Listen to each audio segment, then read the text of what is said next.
Good morning. This is Dr. Ginny Barrow with fearlesswomenatwork.com. I spent the weekend working on the material for my Fearless Leadership Retreat coming up.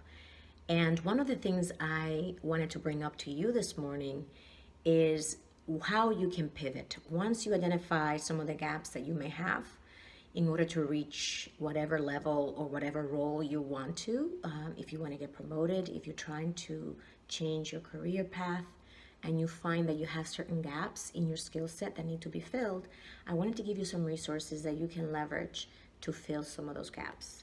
So for example, when I started my own business, one of the things I needed to learn was how to sell, believe it or not, how to create a sales funnel where I could be identifying my clients, be able to bring them in, have a conversation with them, find out if I could help them.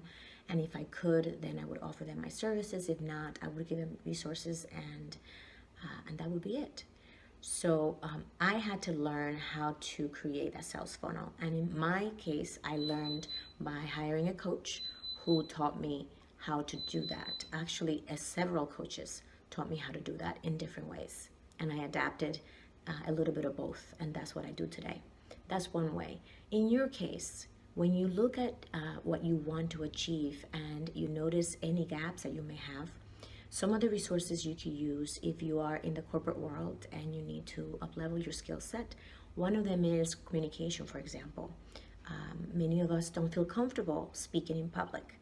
And so for any professional, the ability to communicate well, succinctly, and to express your ideas, whether in a meeting or in front of more than one or two people, public speaking is a very important skill set.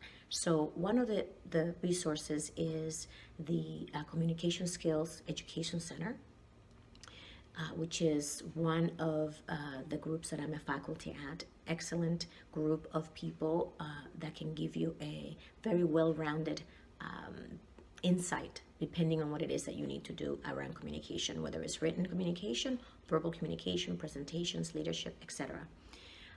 If you are talking about skills that are more tactical skills, such as learning how to use Microsoft Office more effectively, knowing how to do pivot tables in Excel, or how to do macros, or creating a animated PowerPoint presentation, or anything like that, now, one of the resources I recommend is lynda.com, which I believe is now part of LinkedIn, is a great resource and is very affordable. And there are many other resources like that that you can leverage to learn whatever the skill is. If you don't bridge that gap and you don't get better at that skill, one, you're not going to feel confident. So that's always going to hold you back, whether consciously or subconsciously. And secondly, you won't feel prepared enough, in addition to not having enough confidence, to actually apply for the role that you want that requires the skill set that you believe you're lacking. So it's a win-win when you put together your plan for moving forward and gaining the confidence that you need to put your foot forward and to say, I can do this, as well as being able to do the job well and do it effectively. So that is just what I want to share with you this morning. Have a wonderful day. You can find me at fearlesswomenatwork.com. We'd love to hear your comments.